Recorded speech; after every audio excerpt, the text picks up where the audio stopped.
So, good morning, everyone. If you're in China, good afternoon, good evening, wherever you are. And welcome once again to Jeff, who's joining me today to discuss a few little world events and also a few American phenomenons that we've got going on. Hi, Jeff. How are you going? It's been a while. Yeah, it has been a while. Yeah. Um, So, you wanted to start with talking yeah, about doing all right. the red note or the TikTok refugees phenomenon.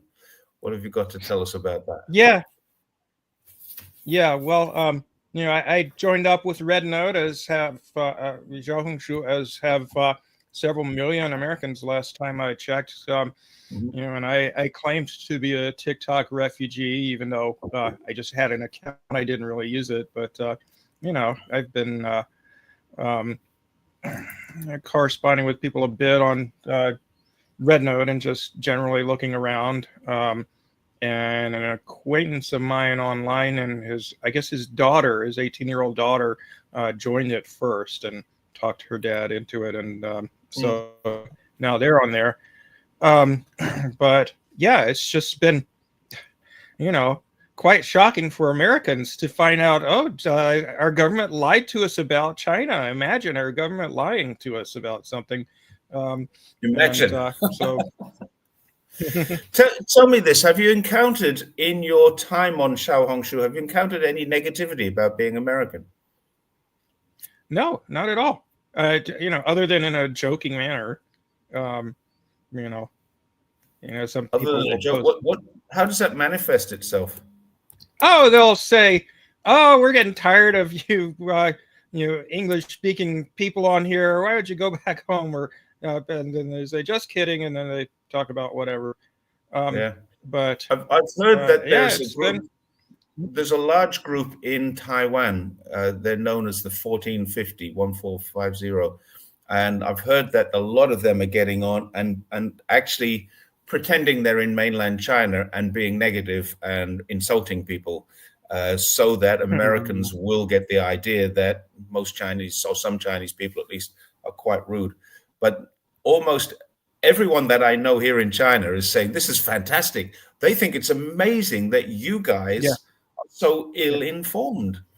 It really is amazing. All of my mhm, friends who are most of my friends are kind of older. They're not on Xiaohongshu, but everybody reads it. Everybody looks at it. Even my wife is she's got a Xiaohongshu account, but she doesn't post on there. But she's reading it and watching things all the time, and so they're all saying, "I can't believe Americans are so stupid."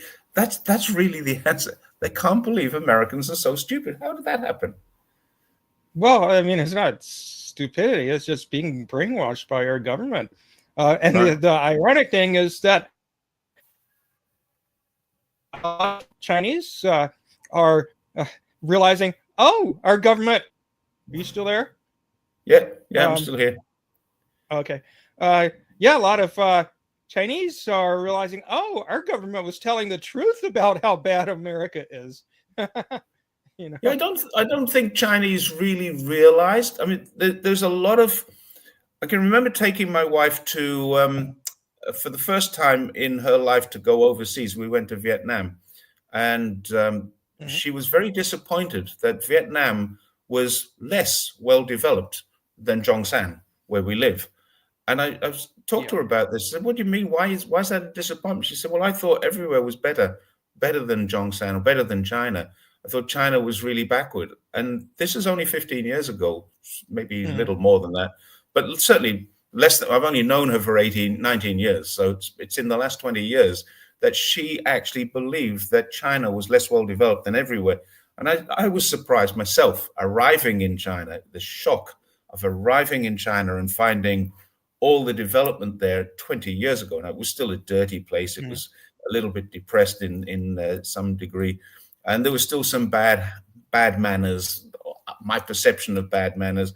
There was Yeah. spitting and littering and stuff like that going on. This Mhm. is quite interesting. But yeah, Strine has put a very interesting comment there. This has been an eye opener for both you Asians, US Asians, and Yeah. the Chinese. And I think that's possibly true. I think it's Yeah. probably been a bit of a watershed moment.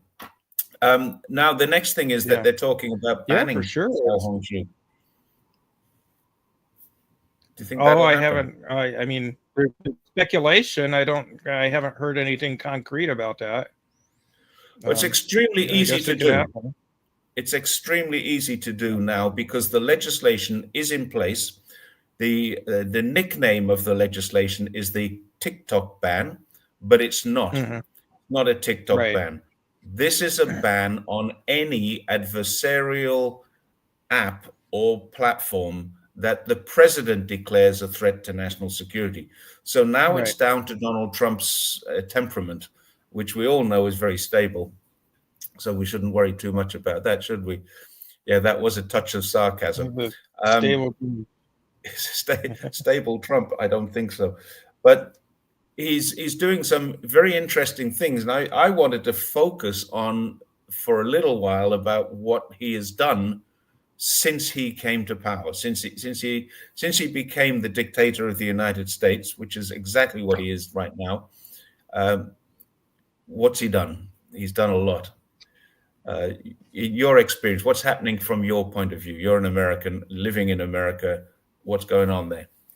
Well, I mean, he did do one good thing. He, sorry, I got to plug in my computer here. He, apparently, behind the scenes, before he even got into office, negotiated, made the Israelis agree to a ceasefire with Gaza.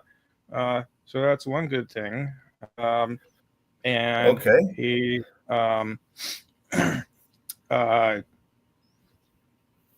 he abolished the changes in Title IX, which is the legislation that opened things up and provided funding for women to have athletic and academic scholarships and so on and so forth, and greatly increased participation in women's sports. And so Biden changed that. So anybody who calls himself a woman can be a woman, and so on and so forth. So that was undermining Title IX, and so Trump undid that. Most of the other stuff he's done is bad, of course, which is not surprising. But I guess Yeah. he's sending more weapons to Israel, and Just this morning, we were talking earlier. He wants. Yeah, Eddie's pointing this out just this morning. Yeah. Now, you just mentioned that one of the positive things was organizing the ceasefire. Now, today, Netanyahu is in the White House. He's in Washington today, and they had a joint press briefing, and in it, Trump has said that the United States will own Gaza, and there's only 1.8 million people left there, which means that the place has why. Yeah, the place. Well, he's now saying they can go to Egypt or Jordan, and I'm not sure what Egypt and Jordan will have to say about that. Well, They they've can go to already said Egypt. no many times. Yeah, so this is what he's saying in public today. Last night, our time, your time today, earlier on, and he will take over Gaza, and America will own Gaza. That's his statement this morning. Yeah, I mean, Israel's been trying for 15 months, and all they can manage to do is kill civilians. They aren't gonna, you back? Okay. Yeah, I'm back. I don't know why we're having these technical issues. Yeah, I mean, war's been going on for 16 months, and Israel's obviously getting their ass kicked in Gaza by Hamas and the other groups. So I don't know what Trump thinks he's going to change. Well, maybe he's going to send military troops in there. That's something that they've done a few times in the past. What's going on with Mexico and Canada now? Well, I guess I don't know the details, but I guess there was some sort of negotiation for both sides to drop tariffs, and Mexico agreed to put troops on the border to help with interdicting the supply of the flow of drugs and illegal immigration. So I guess that was enough to get Trump to agree not to sanction Mexico or anything. So that's the extent of what I know. Okay, so he's only put a delay on that. And do you know that the information, particularly in Canada, the information that he says, Canada, because Trump claims a win here, Canada have now agreed that they're going to send troops. Okay, I've still got you, so I'll continue. All right, now we're back. Canada has said they're going to send troops to the border to protect it and blah, blah, blah. There's a huge movement at the moment to try and prove a connection between Vancouver criminal gangs, which are ethnically Chinese, as a great deal of Vancouver is. So obviously there is some crime in Vancouver, and some of that crime relates to China, and connecting that to the dreaded CCP. And I'm seeing all kinds of propaganda. It looks to me like a very, very clever CIA PSYOP. It's a psychological operation that says, we're going to prove the links. Well, they're not. They're alleging the links, and allegations in Western media seem to be taken as proof. It's not. So when they make allegations that there is a massive link to the CCP, massive amounts of Chinese money, and they're causing crime, and they're causing inflation, they're causing house prices, all this sort of stuff. It's a very anti-China program going on right now in Canada in order to try and convince Canadian people. So the Canadian government back in December said, we're going to police this better, and they released a paper and they said what they were going to do. And that is now being claimed by Trump as being, I won this victory because now Canada is going to give us what I wanted. So he's claiming the victory now. He's going to do that a lot, I think. Mexico, I'm not so sure of the situation. But in Canada, the information was available back in December. And he's claiming yesterday or the day before that, it's about 3 or 4 days ago, in fact, he's claiming that now Canada has come to the party to do what he made them do, which they did during the Biden administration. So he's claiming a win there. Yeah. Well, I don't know how far Mexico is going to be willing to go along with him because, as you know, they have a. Well, whatever happens, you have a deal with Mexico and Canada called the USMCA. And if you're putting tariffs onto those two countries, USMCA is Mexico and Canada, if you're putting tariffs and restrictions onto those two countries, whatever happened to that trade deal, which Trump himself signed in his last presidency? You're talking about NAFTA? Yeah, no, the NAFTA I assume that's still in effect. No, NAFTA got scrapped because USMCA replaced it. And Trump, it was, who scrapped NAFTA. And then having scrapped NAFTA, he created this USMCA, which gave America more power. And now he's just overridden that. And basically, he was on media the other day saying, I don't know who signs these things, whoever signed these terrible deals, but he did. He scrapped NAFTA and created USMCA, and Mexico and Canada signed to agree to this. And now he's overridden his own deal. Yeah, it's no telling what he's going to do from one day to the next.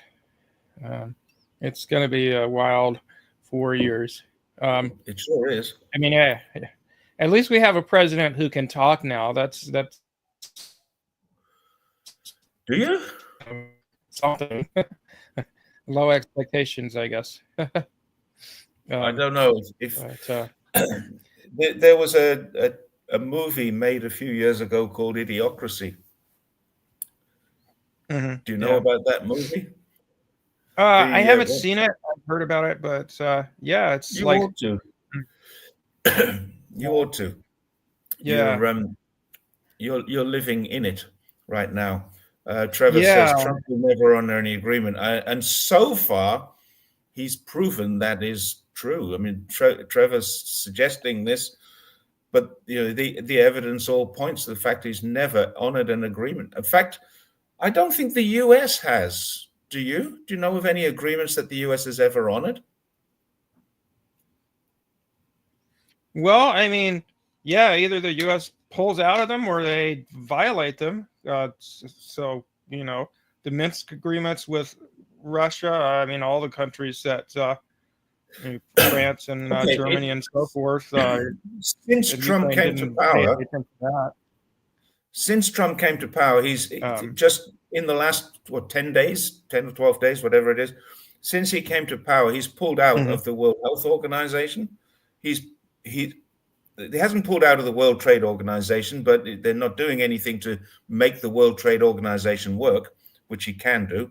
And it's America that's stopping the World Trade Organization from working. He's just pulled out of the United Nations Human Rights Commission again.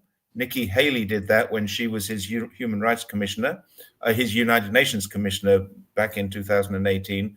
And he's literally today just pulled out of that again. So he's no longer a part of the United Nations Human Rights Commission. He's pulled out of the Paris Agreement. What else has he pulled out of? It's quite a lot. He pulled out, was it the INF Treaty or the Anti-Ballistic Missile Treaty? I forget which came first. Right. I think it was the Intermediate Nuclear Forces Treaty that he pulled out of in his first term. And of course, he also pulled out of the deal that Obama had agreed to with Iran. So, yeah. Well, talking of Iran, he's just sanctioned them again. There's one remaining arms control agreement. Wait, what? Go on. He's just sanctioned Iran again. Just today, signed some more orders to further sanction Iran, and because I've been living in China now for 20 years. Before I came to China, I remember reading that Iran was on the cusp of getting nuclear weapons. And today, because they're on the cusp of getting nuclear weapons, he sanctioned them again. So this has been going on for at least... Well, they may as well go ahead and get nuclear weapons now. I mean, that's not going to work. Well, Brian Beletic, who I admire greatly from New World Atlas, he's made the comment this morning, this is exactly the reason why Iran needs a nuclear deterrent. It needs to have one. So, if Iran gets onto nuclear weapons, I think it probably would be a deterrent against Israel doing something. But he's threatened to obliterate Iran. So, in other words, if Iran were to, he says, this is him talking, if Iran were to assassinate him or someone close to him, then he will obliterate the entire country. So much for this, the Iranians need rescuing from this government. He wants to obliterate the entire country and murder every single Iranian that exists because they killed somebody in retaliation for killing that Soleimani, the general that he killed many years ago.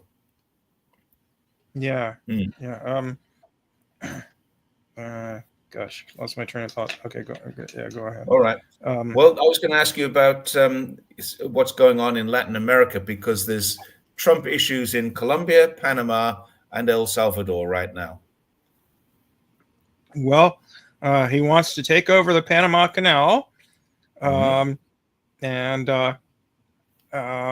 with El Salvador, he wants to send illegal immigrants and prisoners to El Salvador,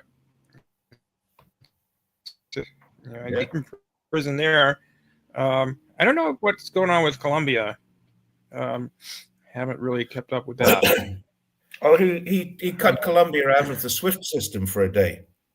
He basically did what he's done to Russia and sanctioned the entire country, cutting them out. And this is really difficult for some friends of mine here. I've got Colombian friends here. They can't access their bank account. Oh, they can now because Colombia came to the party. Again, Colombia had to do what he said he wanted them to do, which was to accept a plane load or 2 plane loads of shackled illegal immigrants. So they were seen on a military plane in shackles, and the Colombian government said, "No, we're not going to accept them like this. These are not criminals. These are illegal immigrants. They're not criminals. So if you're sending them back, you put them on planes, and we'll accept them. If you're sending them back as prisoners, we can't accept that." And so Yeah. he just closed down Colombia's economy. Yeah. I mean, regardless of who's in charge, the U.S. is like the big giant bully on the beach, kicking sand in everybody's face. And even though the U.S. is getting weaker and weaker by the day, it's not going to stop that as long as it has some power, I guess. But do you see that what Warwick Powell describes as a U.S. autoimmune deficiency? Every single action that they take to try and strengthen themselves actually weakens them further. Are you seeing that at all? Well, I mean, obviously, all they did in Ukraine was destroy Ukraine and get 1 million Ukrainians killed. They didn't weaken Russia any. They strengthened Russia. Russia's military is stronger now than it was, and their economy's still growing and getting stronger. And like maybe, I don't know, maybe Biden's administration intended to weaken Germany, which they pulled that off by cutting off blowing off Nord Stream and so forth. But it certainly hasn't helped the U.S. any. And of course, they're not winning in the Middle East. Well, I mean, they did in Syria, so I guess that's something for them. Yay, the terrorists took over in Syria. But yeah, I mean, they like if they went to war with Iran, we'd be back in Great Depression type circumstances. Nobody would be able to get oil without paying an arm and a leg. So, well, isn't America self-sufficient in oil? Yeah, but the prices would go way, way, way up.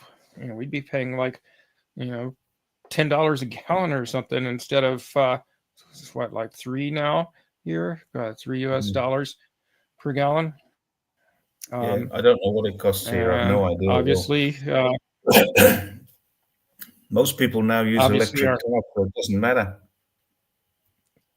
Yeah, over there, yeah. I've been seeing since I got onto Xiaohongshu, and I've been watching videos about people, what's going on with that on YouTube. I've getting a lot of videos about people test driving Chinese electric cars, and they're just amazing.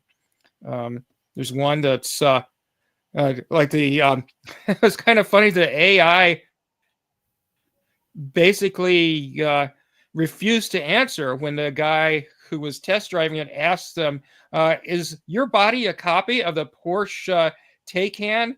And she just didn't respond. So the answer is yes. That's probably the Xiaomi SU7. It does look very Porsche-esque. Yes. It's a nice car. Yeah. Very nice car. Oh yeah. It looks like it'd be a lot of fun. Yeah. The funny thing is, I see a lot of them around here. We live in quite a wealthy area. I mean, I'm not wealthy by any stretch, and there's a lot of wealthy people living in the Greater Bay Area where I am. The city where I live in is the least wealthy city in all of the Greater Bay Area, so it's the most affordable. And I like living here because it is affordable. But we see a lot of these SU7s, and nearly all of them have got beautiful ladies driving them now. There's not many guys. It seems to have been one of those cars that's kind of become the ladies' car. And that's interesting because over here nice. Sports cars are a guy thing. Well, these are they don't have the throaty roar of a standard sports car. They're very quiet. They're sleek. They're lovely looking cars. And then the door opens and a beautiful lady gets out. It's a common thing to see here. It just seems to be the thing. Yeah, the cars here are incredibly good right now. Yeah. I get into these with Didi. We don't have Uber here. We have Didi, and you get into a Mhm. Didi car every day. It's a different car. You know, it's like, what am I in now? And even what you would consider to be the boring cars, the Eons and things like that, those cars are really, really nice. And you're Mhm. getting into them and just think, wow, this is really comfortable. But there's others, many others. I think the car industry needs to kind of consolidate itself a little bit. Let's move on. You were going to talk about the Syrian conflict or Syrian issues there. You know more about that than I will probably ever know, so I'll let you go with that one. Let's talk about the Syrian thing.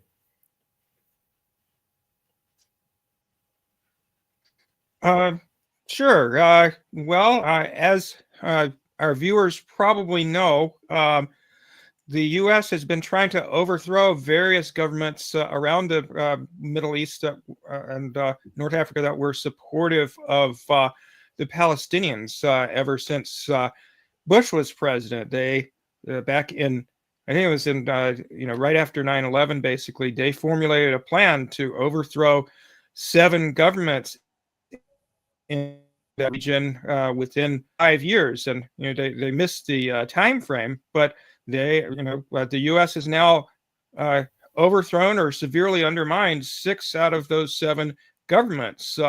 With Iran being the only holdout, and so Syria has been um, one of the few countries in that part of the world that has had an independent government for decades, 60s.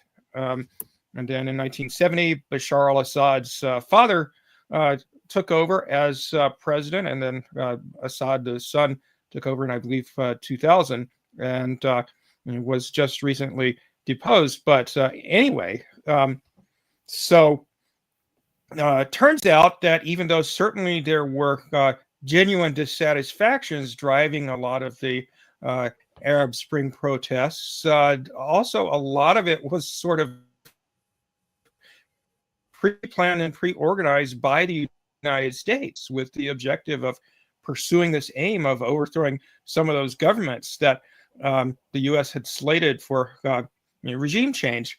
And one of them was Libya, and their government fell pretty quickly within like 8 months or something like that in 2011.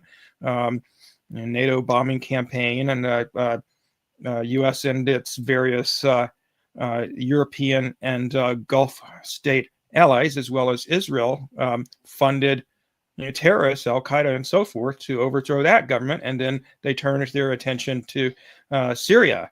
And there's a lot of idiot leftists here in the United States who think that there was like a genuine democratic revolutionary movement to overthrow Assad in Syria, and are just blind to the fact that all along the U.S. And its allies, Turkey and the Gulf states and Western Europe, have been organizing this campaign to overthrow the Syrian government. And at the very first protests, as part of the Arab Spring, some of these quote unquote rebels that all these countries had backed did exactly what they did in Ukraine in 2014. They shot into the crowd, shot at the police, and killed several people. And of course, Western propaganda blamed that on the Syrian government. And that happened several times. And each time is blamed on the Syrian government. And you see, as you probably know, eventually a full-blown civil war broke out. And you hear these claims that 94% of the 500,000 or so people killed in that war were killed by the brutal dictator Assad, but in fact, most of them were killed by the quote-unquote rebels, or by U.S. bombing or Israeli bombing or Turkey, etc. And there was all this atrocity propaganda. There were 3 separate occasions where chemical weapons attacks were staged by the quote unquote rebels who were proven to have chemical weapons. Syria actually arranged with the OPCW, Chemical Weapons Monitoring Organization affiliated with the UN, to get rid of their chemical weapons, which they did, but they kept getting blamed for all these chemical weapons attacks. Of course, Syria was just devastated between the civil war and sanctions, which have been going on against Syria for decades and were jacked up to unprecedented levels for any country, I think, in 2019, the so-called Caesar sanctions. Plus, U.S. troops have been occupying northeastern Syria, or a portion of northeastern Syria, for like 10 years, which is exactly where most of their oil and weed are. So, basically, in the long run, Syria's government didn't really have a chance, and Assad fell in December, and the terrorists have taken over, and have been extremely brutal, as they have been all along. So there was 2 aspects to this that appear to have been the 2 major things that prevented Assad from keeping control, and one of those is the digital space, if you like. He lost control of his media, his social media, the digital space. There was basically no censorship on that, and it was just bombarded with Western tropes of just basically lies, misinformation. And this is one thing where, being in China, I really appreciate the fact that misinformation in China is immediately banned. Excuse me. Now, what can happen here, unfortunately, is that good information can equally get banned. I mean, I could, for example, I could write a complete article, make a video about Tiananmen Square, put it onto YouTube with all of the truth. But if I put it onto social media, it would immediately get banned because they won't accept anything about Tiananmen Square being on there. You can't even search for Tiananmen Square or even Beijing 1989 on Chinese social media. Exactly. And the reason is because there is just so much misinformation about it that they don't bother trying to check or verify. They just say you can't say it, and I kind of appreciate that, although it's frustrating and disappointing. Hang on one second. Trevor, thank you very much, and I agree. Everybody, please hit the like button. Yes, and please hit the like button on my channel, The Bitter Pill, as well. I don't know why. Go over there and watch a few seconds from there, please, as well, so I can get more views. Yeah, get more views. What I was going to say there, it was China has maintained since 1989 control over its media, control over its airspace. After the invention and the introduction of the internet and then digital social media, China has maintained control, and that way it has maintained its stability and its harmony. That was lost in Syria. Now, what also happened was NGOs, and we've just had, I think it's extremely rare for me to say to Trump, if I saw you today, I'd give you a high five for this, but he has just scrapped US aid, at least for 90 days. And I think this is the other thing, the NGOs getting into Syria, into the country, and any country where you have US NGOs. It's okay if your country is on the side of the United States. The US NGOs will come in there and they will, just make sure that they bed you down nicely and continue to control you. But if your side is adversarial to the United States, NGOs, as Hong Kong found out to its expense, are very, very dangerous. This is a good point. Yeah. Well, Tiananmen myth is as real as Santa Claus. Yeah. Yep. Yeah. It's funny. I think I've told you before, I've been having constant arguments with people in this socialist group that I'm part of, this discussion group, where the somebody brought up Tiananmen Square. Well, what about Tiananmen? I was trying to tell them about what China's like now, and they're like, well, what about Tiananmen Square? And I basically provided irrefutable evidence that there was no massacre of anybody in Tiananmen Square. In fact, they let the guy climb up onto the tank and all that, and left him alone.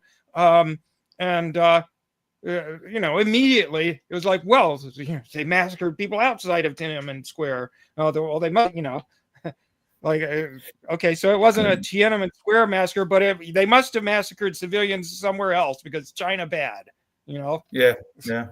I've asked them if you can please provide me the names of the people massacred.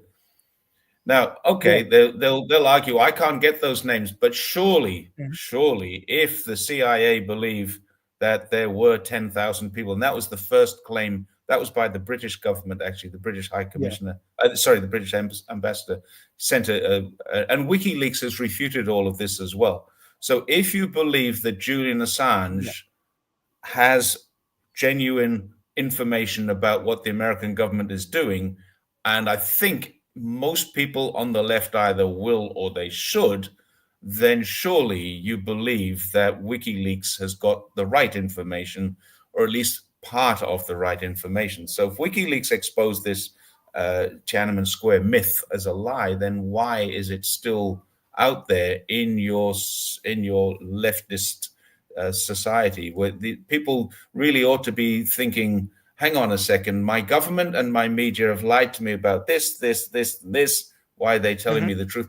And why then does Tiananmen Square come back every single year in June with the commemoration in every media that the U.S. government controls? Why is that happening? It's simply because they keep renewing a 40-year-old incident. Why have they got nothing new to come up with? So, I mean, there's a lot of discussions about this. If you really want to believe this, then you're always going to believe it. It's as simple as that. You want to believe it. You want to believe China is authoritarian, dictatorial. China will turn tanks on its own people. You want to believe that, then that's fine. Believe it. But what's really the truth is whoever believes that, has been completely hoodwinked. And some people are happy about that because they don't like China. I don't like China. I don't like the Chinese. Or they say, I love the Chinese, but I hate their government. And then you tell them that every single person in China is related to, works with, or friends with a member of the Communist Party. They go, no, that's not possible. Well, it is. There's 100 million of them. Yeah. Well, I'm sure you probably know quite a few people in the CPC. I do. My wife's mother and father are members. And I didn't know that until I'd been married to her for several years. They had a new plaque put on the door. And I said, what's this plaque for? There's two plaques, actually. And one of them is because my father-in-law served in the military, and he's got this plaque that says, an honored person lives here, a person that the country respects, who served his time, did what he served his country, defended the country, and he was involved. He didn't actually go into Vietnam, but he was involved around that era in the military then. As particularly the 1979, he was preparing to go there for when they did the 3-week incursion into Vietnam, but he never actually made it there. But he was on standby for that. And he served his country, and he's got a plaque on the door saying that this guy served his country. And then there's another plaque that says Communist Party members live here. Now they got that plaque because my mother and father-in-law have both served the party for more than 50 years. Both of them are more than 60-year members, actually. So they've been in it since they were very young. They're in their 80s now.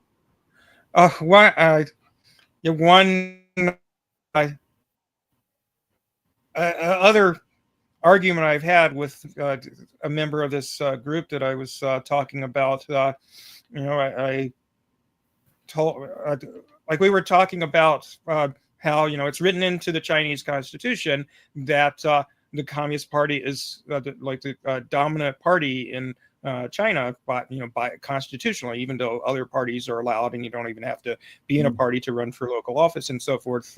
And so we were discussing, well, is this inherently undemocratic for that to be the case, for it to be basically not a one-party state, but a one-party dominating state. And I said, well, it's just like any other organization. It depends on how the organization functions as to whether it's democratic or not. It's not whether or not that party is the constitutionally the dominant party. I mean, look at the U.S. We have two parties. Neither of them are written into the Constitution as dominant parties, but they're both, completely undemocratic. It would take a long time to explain this, but basically, the Communist Party of China seems to be much more democratic than anything in the U.S. And I said, well, okay, I said, it depends on how the party functions. Also, you're talking about the party that led the Chinese Revolution, and it's a workers' party and so on. And he's like, a workers' party? No, it's a petty bourgeois party. And I'm like, well, there's almost 100 million people in it. So how are they all petty bourgeois? And granted, the qualifications to get into CP are pretty lofty, and likely most of the people in it are highly educated and so forth. But you don't have to be in the party. Not so. Anyone can join the party, but they need to be upstanding members of the community. They need to work within the community. You don't have to have my father-in-law had 4 years of school. That's it. Yeah. Mm-hmm. So, we're going back to an era when that was quite a common thing. But he's one of the most, I would say, he's the most intelligent person I know. A very, very smart guy, but he's not educated at all. But he's educated himself. He's educated in the ways of the world. He's an expert on Scottish whiskey. He understands wines. He's a very easygoing gentleman, really nice guy, but he had no education whatsoever. He joined the army when he worked on the farm, and then joined the army when he could, and so his education is from a different world to the schools. So it's not about education. Now, if you want to be in governance, yes, you must be highly educated, and that's not just educated in your own field, but educated in governance. You cannot become a high-level bureaucrat in China's government until you have been through governance school. They have schools. There's one in Zhongshan here where people go to learn how to be administrators. And once they've learned that skill and put that skill to experience and proven, then they are both elected and selected. They're selected and elected. And it's a hugely democratic process. Really is a hugely democratic process. And Xi Jinping was put into place by the National People's Congress, which consists of 2,799 people, all of whom are elected by their peers. Every single one of them elected. And they're the people that put the president into place. Yeah. And, as you know, here in the States, the president can pick anybody he wants to be his cabinet members, his assistants in various spheres. And Kennedy picked his brother for attorney general. And that's perfectly legal here. But was his brother qualified neither hire nor? What's that? Was his brother qualified to be attorney general? I know he was a qualified lawyer. Yeah. But my point is that wouldn't be allowed in China. He couldn't have picked his brother or anyone else if he were the president of China. Xi Jinping can neither appoint nor fire any of the other higher ups in the Chinese government. Technically, you're right, and technically you're wrong as well. He can select, but then the election process needs to take place. So he can select. If his brother was qualified to be the vice president or the premier or something like that, he could select his brother and say, I want to nominate my brother for this. But his brother would have had to have come through the system and be qualified. And then the National People's Congress would have to vote to say, yes, we agree with your selection. So there would be more than, generally speaking, there'd be more than one person up for the position, and the NPC would vote on who gets that position. But I would suggest right now that if Xi Jinping suggested someone, he'd get 99% of the votes anyway. He can't do a thing wrong as far as the Chinese people are concerned. The only criticism I've ever heard of him, literally the only criticism I've heard, is that he's too soft, particularly on America. Yeah. It's not what you'd expect, is it? Well, I mean, not what most people would expect, but I mean, when you consider that the U.S. tries to undermine every government that is in any way not under the thumb of the U.S., I mean, you kind of have to be, not soft. So. Yeah. Okay, so where are we going next? So I wanted to basically, for me, it was talking about. I lost most of what you just said, Jerry. Could you start over? Okay, I was going to ask where we were going next, because I was going to talk about what Trump has been doing recently, and you're not all across that. So you were going to talk about Syria. What else were you going to talk about today? Well,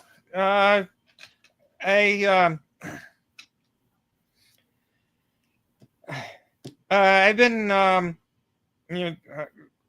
just reading up a lot on China, and we're in this group that I was talking about. We're having a discussion on modern China in a couple of weeks, so I'm really looking forward to that. And I don't know, there's nothing newsworthy about it, but I mean, it's just part of this general trend of hopefully Americans learning more about China, which is just very exciting. Well, let me ask a question then. Why do you have an association or an organization or a group of people there who are concerned about China? Because here in China, I can't think of any single person I've ever met who wanted to get involved in any kind of a group to discuss what America is doing. Why do Americans want to do this?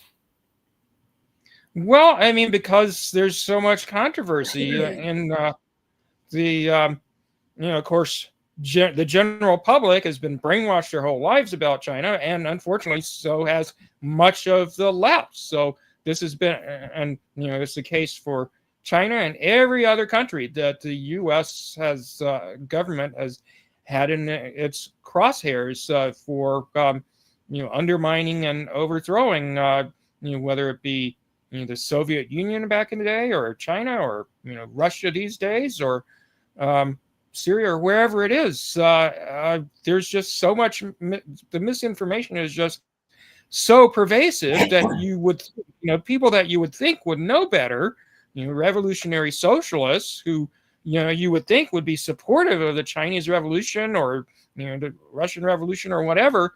They're very misinformed, and so there are constant arguments on the left in the United States and Europe about these various places. So yeah, it's a big topic of discussion, and but I think you're missing organizational splits over these sorts of issues. I think you're missing my point. My point is, what business is it of people in America what Chinese people do? Yeah, I mean that's a good point. And it's like, so what if these things that bad things that you believe about country X were true? What are you going to do about it? And what's really weird is that they believe all these negative things about China or Syria or whatever it is, and they say, well, I'm anti-war. I don't think that the U.S. should be trying to overthrow this or that government. And I'm like, well, you believe all the same stuff that the people who are trying to overthrow that government believe. So what's your basis for being opposed to it? It's just really weird. Yeah. Having, sorry, a bad one today. Having lived in China now for a long time, I've started to become, I'm not Chinese in any respect, but I'm starting to think a little bit or understand how Chinese people think. And Chinese people, I mean, I get this from my wife. she'd say, well, there's an organization in the Senate. There's an anti-China CCP commission in the Senate, and they have a group of people who care about what China is doing. And my wife says to me, well, what business is it of theirs? Surely, if I'm unhappy with my government, I'll do something about that. Why is it America's business to go out and make these changes? How does China's growth affect you in the street in America, when really all of the problems that you have in America are created by your own government and your own people? Why not leave China alone? China did not steal your jobs. China did not take the profit away. China did not take your houses. China doesn't own your banks, but your banks want to own China's banks. China doesn't own your debt. China has nothing to do with you, yet not you personally, you Americans, but Americans are completely brainwashed, I believe is the right word, into believing that everything that's going wrong is China's fault. Why? Well, because they're brainwashed. Simple as that. I mean, it's easy to understand why the U.S. government and the U.S. ruling class wants to mess with China or every other country, because they want to make as much money as possible, and that requires dominating as much of the world as possible. But yeah, in the case of certainly the left or socialists or communists in the United States, you would think that they would not be obsessed with trying to nitpick every bad thing that either is true or is just made up in the vast majority of cases about China or everywhere else. You would think they would realize that that's pointless, but they don't, because it's just their minds have been warped by this propaganda, and they don't realize it because they think of themselves as being the enlightened ones who see through the bullshit, and they're not. They're not. No, they're being. I thought Hong Long put the word up there, deflection. It seems to me that there are two things that the American government likes to do very well. One is to deflect, and the other one is to divide. They're very good at dividing, and by dividing, they can control. When they divide, you can't get cohesion when you have division, and when you don't have cohesion, you can't possibly have organization. If you can't have organization and cohesion, then you can't have any opposition that is of any use, and that's what I think is happening. So, I mean, that's my view on it. So, yeah, I mean, there's definitely a deliberate effort by the U.S. government to divide the American left. I mean, literally, Jacobin magazine and a now defunct socialist organization called the International Socialist Organization, and various leftist organizations and publications and so forth literally get some of their funding from the NED. So, I mean, like they have undermined leftist organizations and publications and so forth in the United States for decades, because they know if people realize the truth about all these countries that our government and media are denigrating, there'd be a much more powerful anti-war movement, among many other things. So I got this interesting. I think this is sarcasm. I hope this is sarcasm. If it's not, it's a bit rude, but I think it's sarcasm. China looks very poor. Look at the background. My background is a village on Hainan Island, and it's no longer an occupied village.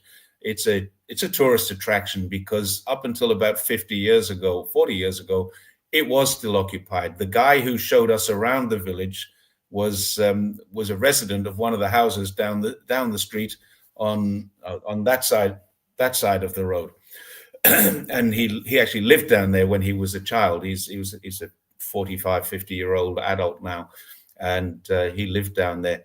The whole village is made out of rocks which were hewn from a volcano which was extinct a million years ago or more, and I've got this picture because I happen to love the village, but it's also a great example of how China is retaining its old culture. It's taken this village and it's now a tourist attraction. This is how people used to live. It's not showing how poor they are, it's showing how rich they are in their culture.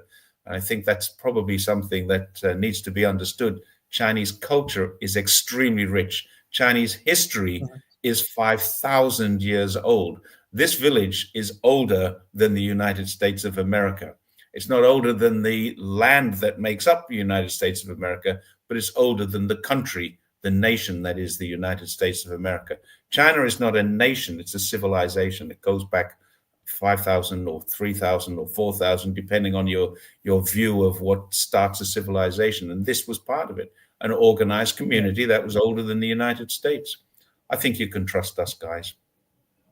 Related to that, Li Jinping had an interesting post today on X about a New Year's celebration in Tibet with traditional Tibetan dancing and so forth that was nationally televised.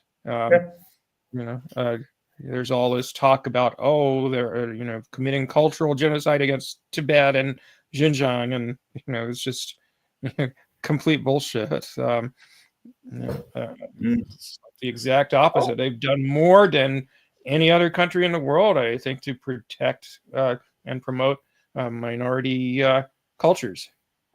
It looks like this guy was not being sarcastic. Sorry, can't trust you guys. Which country is better, China and India? I never lived in India, so I can only say China is better for me.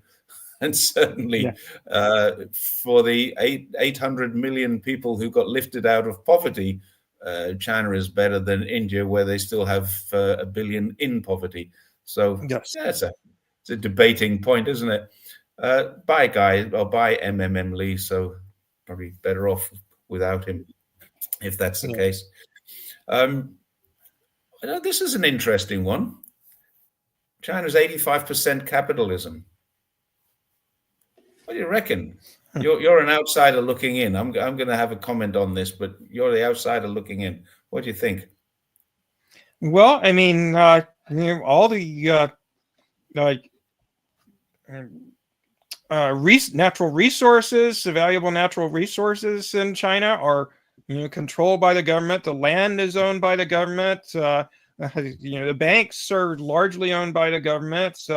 And various other aspects of the commanding heights of the economy, financial and industrial and so forth, like all of the top companies in the global Fortune 500 that are Chinese are at least partially government owned. So I'm not sure where this person is getting this. Yes, there's capitalism in China because in the late 70s, the CPC realized that, hey, we're falling behind the rest of the world. Even though we've made enormous progress in China, we cannot develop this country to a modern level unless we can become integrated into the global economy. And so, market elements were introduced to a much greater extent than they had been before. But, having a partially market economy is not the same thing necessarily as having capitalism. It depends on what the government is doing, and it depends on like in whose interests the government is ruling.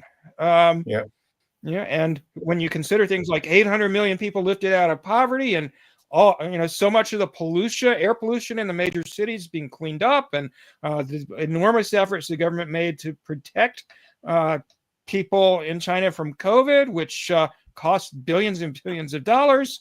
And like I could go all day with examples of ways in which the Chinese government has acted in the interests of the working class, not the capitalists. The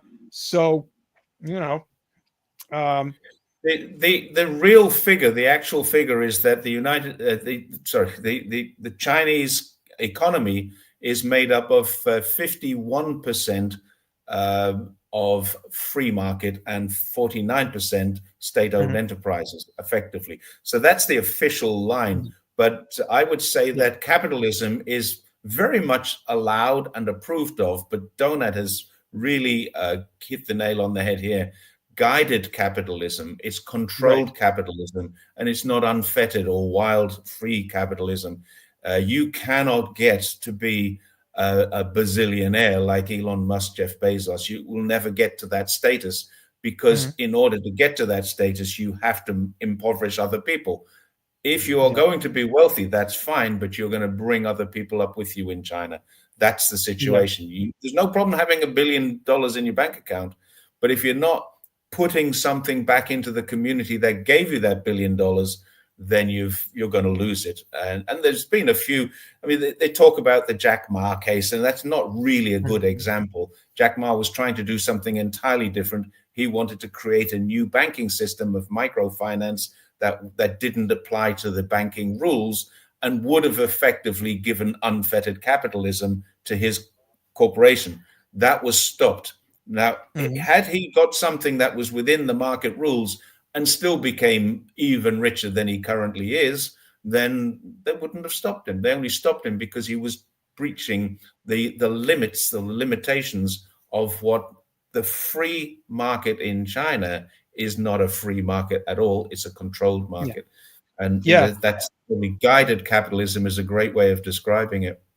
I mean, the portion of the economy that is capitalist, yes. I was, I don't know how many of your viewers are from, unless they're from America. You may not be familiar with this term that describes the Midwestern part of the United States, which is where I am. It's often called the Rust Belt because so many factories closed down here, and the companies built new factories in Mexico or China back in the early days of the opening up when labor was very cheap there, and wherever else. In the town that I live in, Bloomington, Indiana, we had maybe the largest TV factory in the United States for a long time. It produced the first color televisions in the United States. We had a big General Electric plant and so forth and so on. That's all gone now. Those companies are long gone to other countries. And that could not happen in China. Like, a company could not close down a factory in China and move to like Bangladesh or something. That would not be allowed.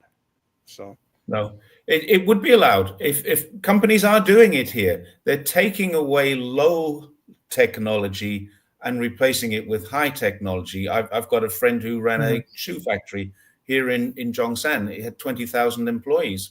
They closed that down, and the factory has moved to Cambodia now. I want to cover this. I want to cover this point here. I misconstrued what I just heard this today. I think the rule is you can't take all your technology with you when you leave.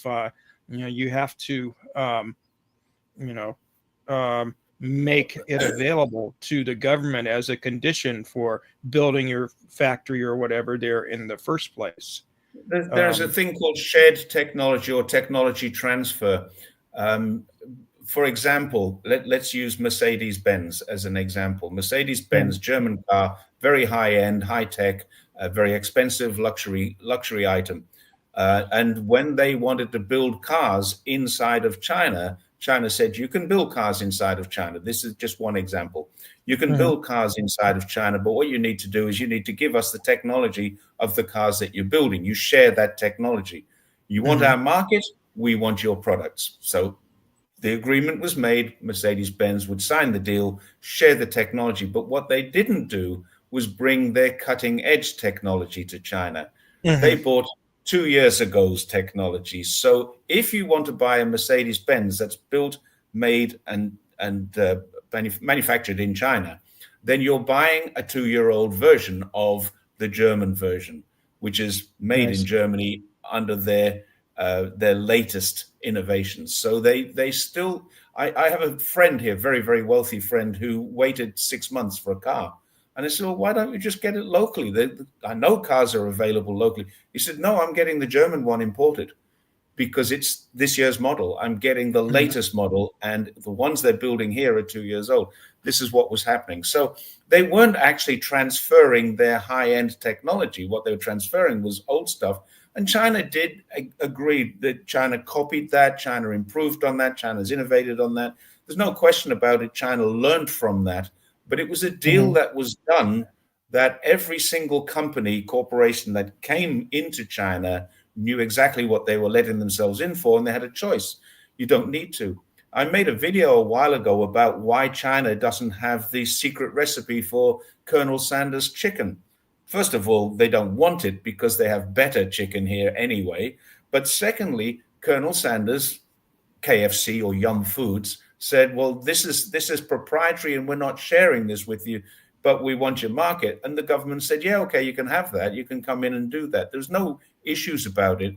It's technology transfer. It's not Mhm. everything that you run in your business is going to get copied in China, because for my wife makes a better fried chicken than KFC, and I'm sure Mhm. you don't eat chicken. I know you're a vegan, but I'm sure that there are better chickens than KFC around. If you Mhm. go to any small organization that still survives, if such a thing does. So yeah, it's a technology transfer, shared transfer. But then when they leave the country, they're only leaving behind what they left. If they do leave the country, Mercedes is still here, VW is still here. All these companies that came here for the market and shared technology, they're all still here. And if they leave, they're not leaving behind something that they value. They're leaving behind the technology that they were making in the past, and they're moving away if they are moving away. China is advancing and innovating on things that don't exist yet. They're not copying these things. They're innovating, Mhm. changing, and improving things. And so Huawei phones, Huawei telecommunication. They didn't copy Apple. What they did, they said, "This is a good idea. Let's see how we can make it better." And they do. Mhm. Huawei phones are better than Apple. They really are better Yeah. than Apple. I've used Yeah. both, and I can assure you, I'd much rather have a Huawei phone, and it's a Uh, third of the price less than an Apple. The most expensive Huawei phone is cheaper than the most expensive Apple. They're not yeah. cheap, but they're still Yeah. cheaper. And what Yeah. does Yeah. I Apple mean, I've do? got an iPhone and it's okay, but I have problems with it. It's far from perfect. So Well, I it's think I also might the look most around for a expensive. Huawei next time. It's also the most expensive, and Apple happens to be the most profitable corporation in the world. How can you be the Yeah. most profitable corporation and be giving your clients, your consumers, value for money? You can't. You're ripping them off. Yeah. I wanted to cover this. Will the tariffs affect China in any way? Tariffs, yes.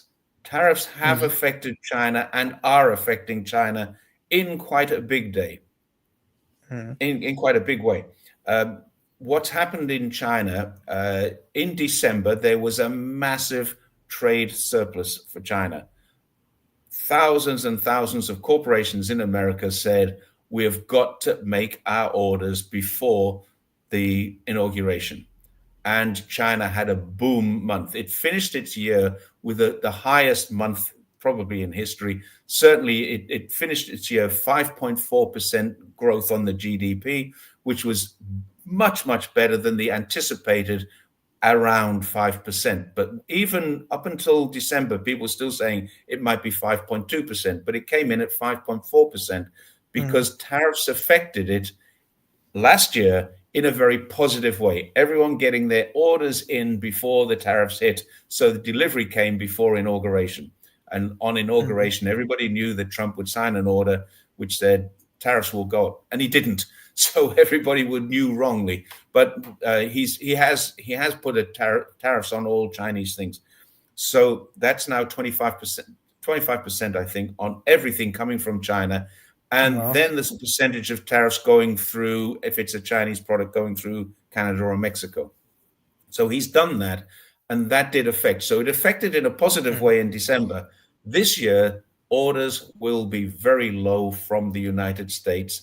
And the calculations are that I've seen, and I've seen some I'm involved with some groups here that are very, very expert, much more expert than I am.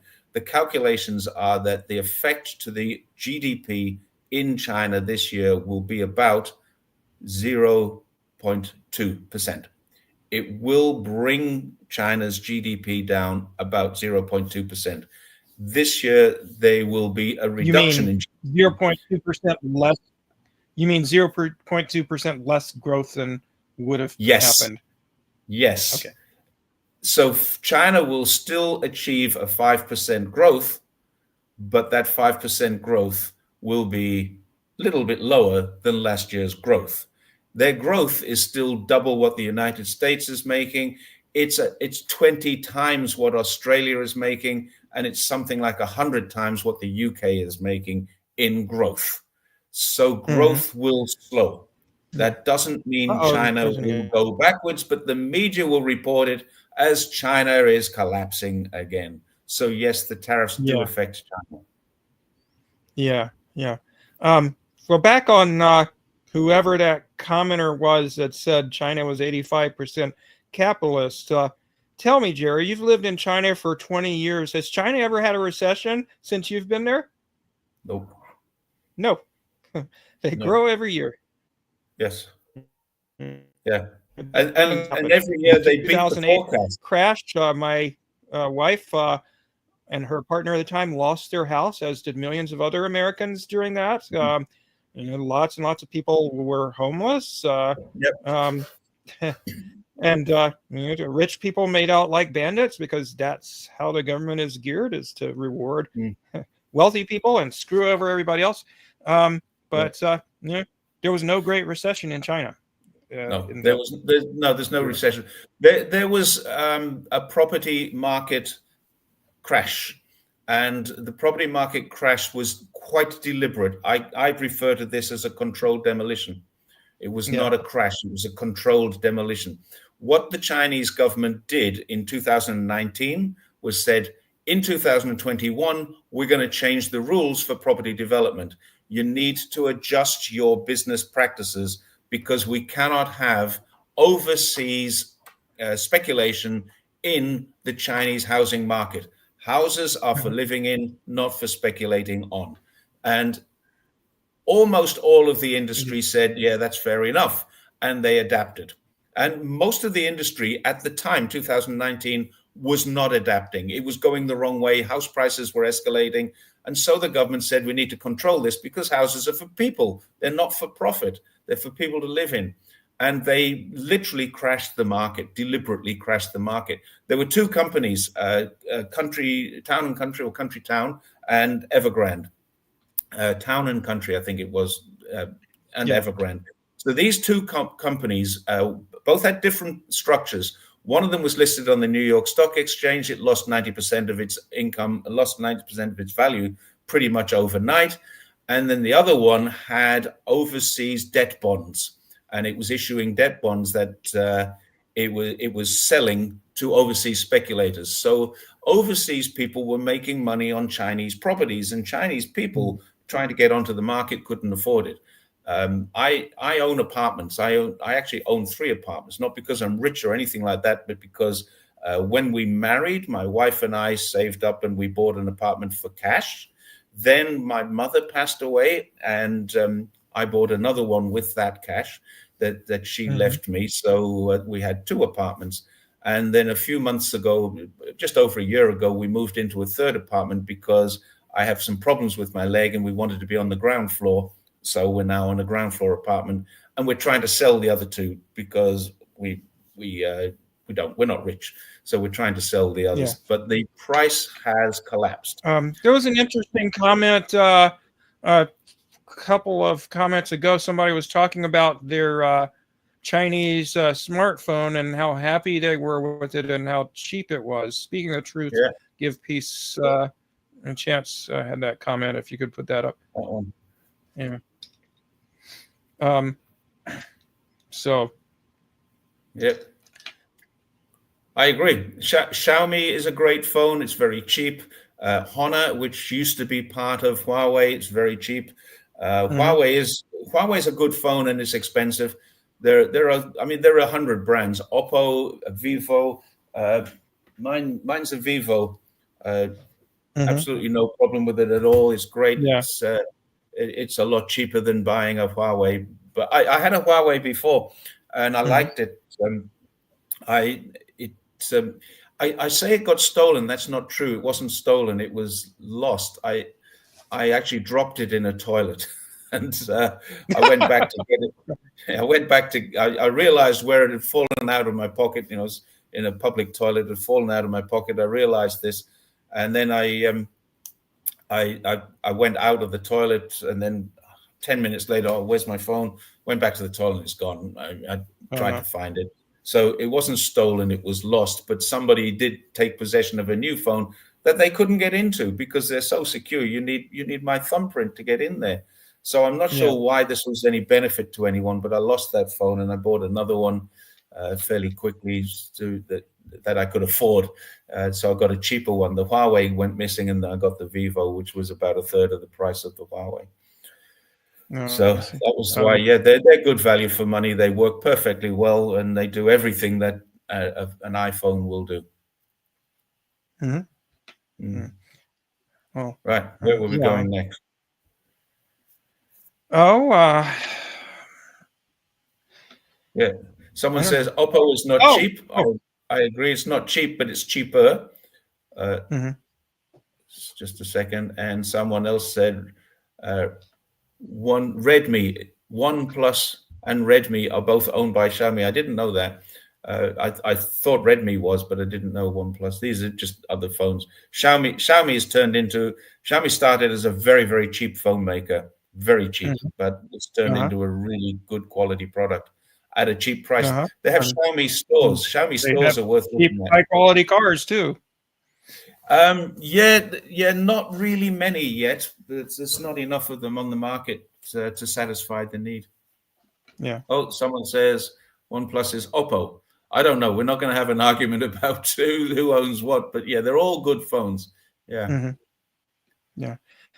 We didn't really talk about the U.S. election yet. Okay. I know that's been a couple of months ago, but yeah, well, let's spend a few minutes talking about that before we close up for the day.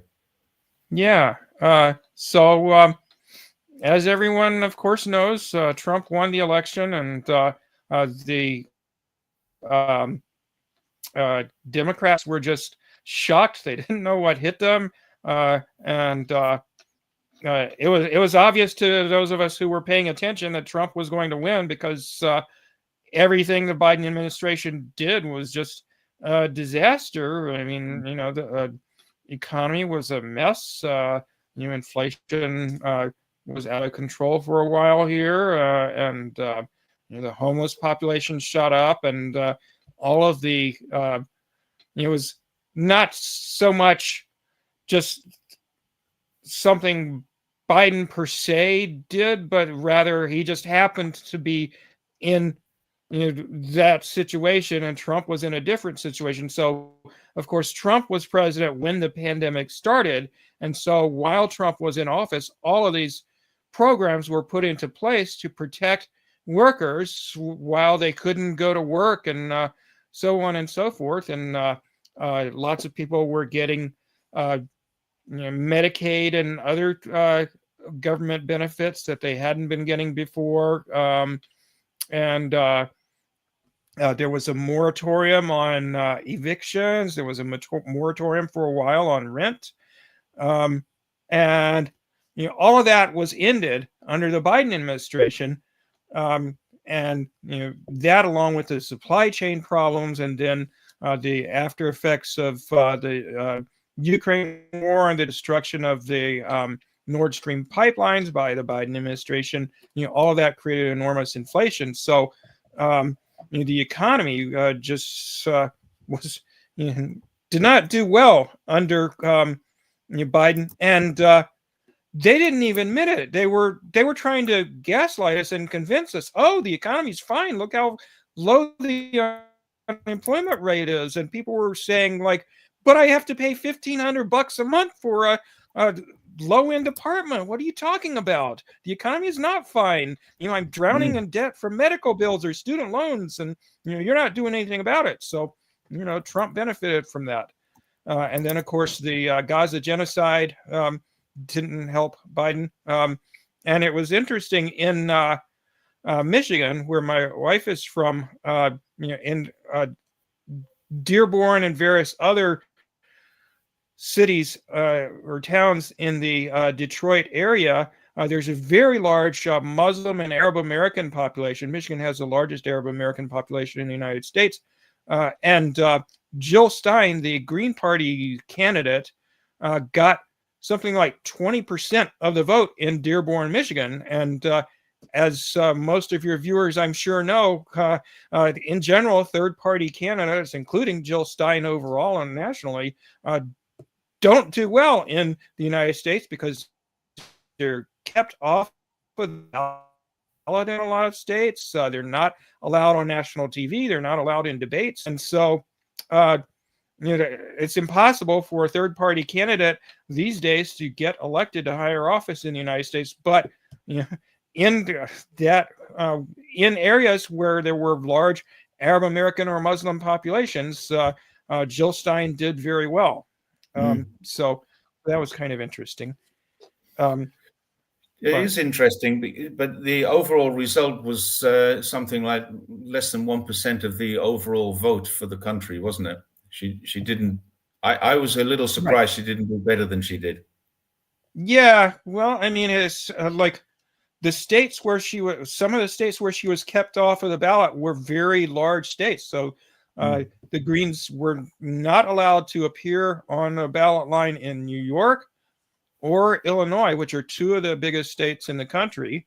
And there were several other states that they were expecting to be on the ballot, but the Democrats spent more money trying to keep the Greens off of the ballot in the presidential race than the Greens spent on the presidential campaign. So how can that possibly be democratic then? Yeah, I mean, you left. Yeah, we don't live in a democracy here, as you know. I assume you're familiar with the Princeton University study from a few years back that found that literally ordinary Americans have no influence on the government's policies. The rich have enormous influence, and average Americans have little to no influence on government policy. So, we had these huge protests in 2020 over George Floyd and various other people being killed by the police who, were not being violent in any way. You had like 20 million people total at one time or another protesting over a couple of months period there in summer of 2020. And, they were demanding that funding be cut from the police and, reallocated to social services, which are better trained to deal with, people who are having, like psychological problems or what have you. They'll help people rather than shooting them. In fact, what happened was that the government raised police budgets. So big cities like New York and Los Angeles spend more money on their police departments than many, many countries in the world spend on their military. Just one city spending more money on their police department. Interesting. There was a paper done quite recently on how much America spends on policing and corrections, which corrections, of course, means punishment. It doesn't mean correction at all. It means punishment, imprisonment. And the amount that you spend is actually more than China. On your internal policing, the amount you spend is more than China spends on its defense. And China's defense budget is the second in the world.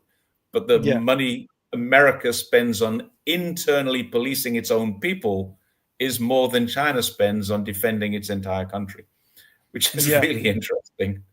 I just got through reading a book on the Tiananmen massacre, and the author was comparing the way that the Chinese government and police and military and so forth responded to the protests in Beijing and elsewhere, to the way that American police responded to the Occupy Wall Street protests that took place, in the early 2010s, just after the Great Recession, and you point out that there was vastly more police brutality against unarmed people, at least from what we know about what happened in Beijing, was vastly less violence against unarmed people in that than there was in the United States during the Occupy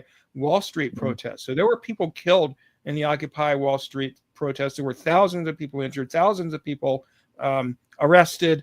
Some of them hit with pretty serious charges who weren't doing anything wrong, really.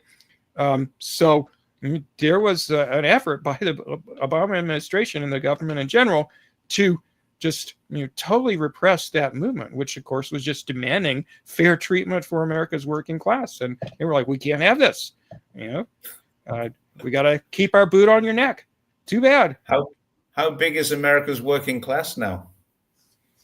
You mean people who are no longer middle class? Yeah. Well, I've seen a study that says that more than half of Americans don't have $500 in their bank account, so they are unable to afford, a minor emergency. They just don't have the funds for that. So basically, a lot of Americans are one paycheck away from being homeless. Wow. Yeah. And there is no homelessness in China? Yeah, none. I mean, you will find people living in the streets in China. There's no question about that. It does exist, but they're not homeless people. They're people who have moved from their homes, maybe for work. Maybe some of them they've slipped through the cracks in the mental health system. The mental health system here is not very well developed. The disability system is getting much better developed than it was when I came here. And my wife and I have been involved in that, so we know this. But the mental health system is not very well developed, and people do fall through the cracks, and we find them homeless. But what the police do when they find them is they send them home. They all have a place that they can call home, so they get sent home.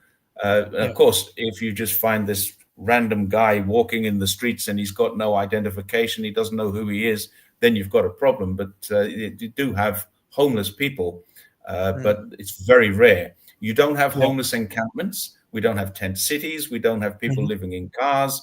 I mean, if you're poor in China, you don't have a car. It's as simple as that.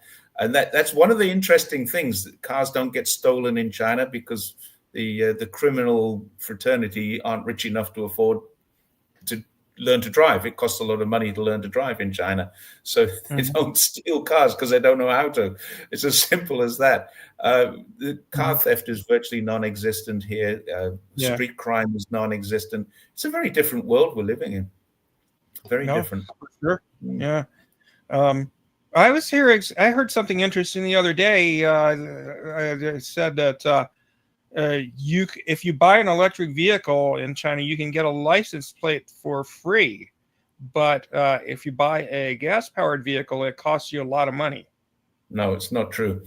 I don't know where that it was on Red Note. There was a myth about this. You do not get free registration, free insurance, anything like that, no matter what. There may have been one city. There's a city in Guangxi. I can't remember the name of the city, where they make these little Wuling cars. They're very, very small, like smart cars, but much cheaper, very, very cheap. For about $7,000 or $8,000 you can have one of these things on the road. They're very cheap, and they may have had a system because that city is full. There's hardly any motorbikes. Almost everyone can afford one of these little cars. If you can afford a motorbike, you can probably afford one of these cars, and their registration is very cheap for that. So you've got a lot of stuff going on like that, but I don't think there's anywhere where registration of your car is free. They might give you the number plate for free, but you still got to register the car. You know, Yeah. it's not a free system, and they do Uh, pay. When you well, insure a car so what here, are the incentives that the government provides for people to get electric cars?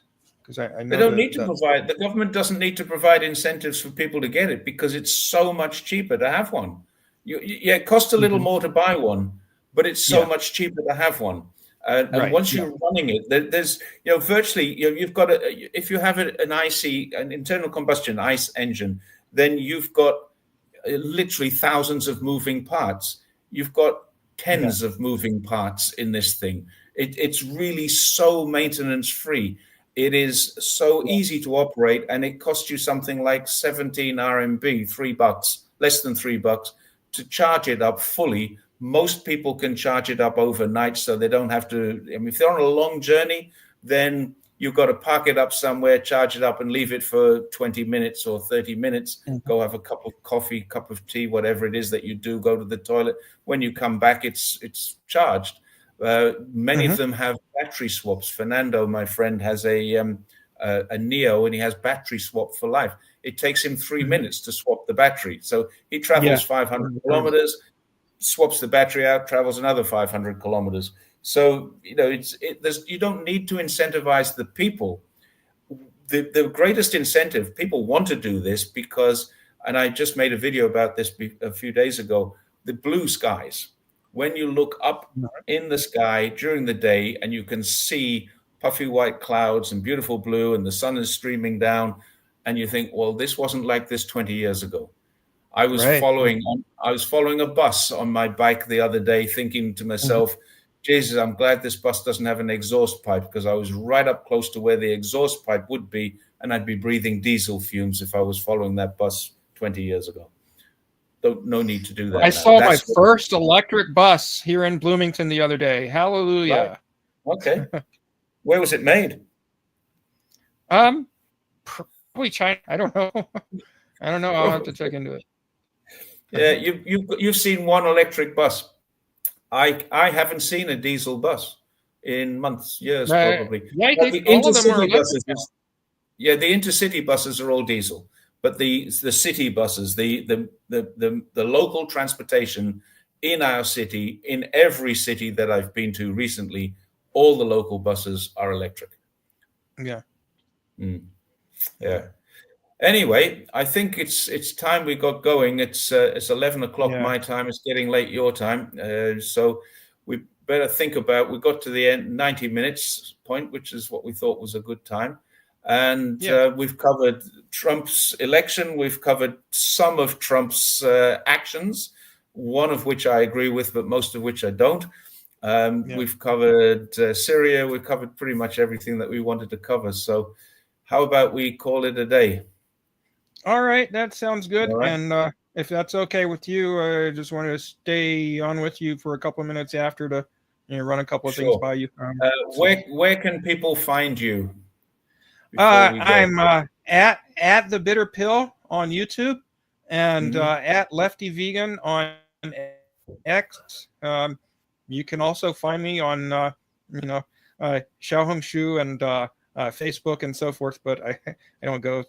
I'm mainly on X as far as social media. Um, What's your name on the Chinese social media?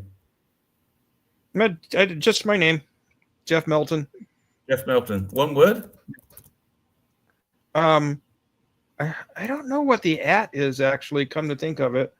Okay. Well, Does that if even you show on up? I Xiaohongshu. can't remember. Okay, so just people can look for Jeff Melton on Xiaohongshu, Yeah. and that's that one. So, Yes. oh, there. Yeah, Jeff Melton. Oh, sorry. My pad's a little sticky. Jeff Melton on Xiaohongshu, right? And I guess. Yeah. Yeah. At the Bitter Pill on YouTube. Yeah. So And the at Lefty bitter Vegan. pill is showing there. I've put the bitter pill on the screen and Jeff Melton on Xiaohongshu, so people can find you there. All right. Thanks everyone for joining us. We hit the 100 viewers, which was a good day today for this time of the morning. And I think in China it's a work day today. I don't work, so it's not Yeah. really for me. Anyway, I'd like to thank everyone for joining us. I'd like to thank you, Jeff, and we'll catch up with everyone the next time. Okay, and